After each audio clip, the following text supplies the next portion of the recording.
Hey folks, welcome back to another episode of the Viking Bartender. I'm your host John. In today's episode we're going to be making Classie Viking.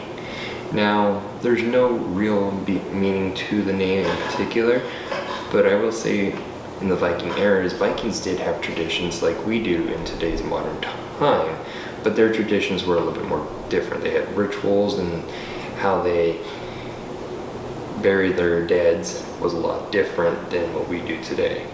So in a way, our traditions are a lot more different than theirs back then. So I call it the Classie Viking. So we're going to be using the Danske Mule mead. Now, like I said before, you don't have to use this mead in particular, and then we're going to be using dry vermouth. So this is going to be like a martini drink. So let's go ahead and make Classie Viking. So for the martini glasses, you're supposed to have them chilled. In this case, I don't have mine chilled right now, so we're just going to go ahead and as is. But for those who are going to make this, make sure you put the martini glass in a fridge to chill it, or you put ice and let it chill for a while, and once you have all your ingredients put together, you dump out the ice. So it's going to be 1/4 ounce of dry vermouth.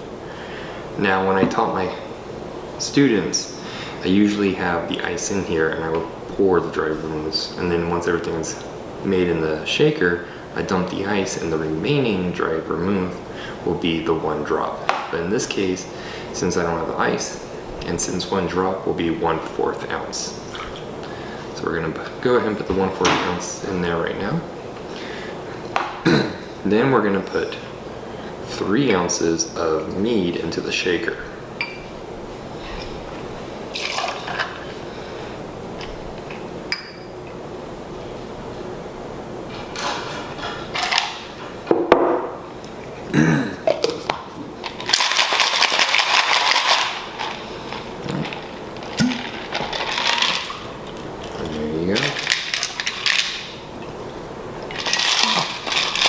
Garnish with 3 cherries. And there's Classie Viking. Enjoy. I know I will.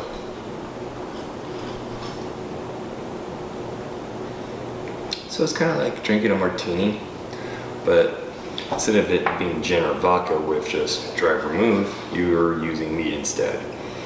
Now, with mead being made with honey and then adding dry vermouth, it adds a little bit of a uniqueness to the mead, but all in all, it tastes really good.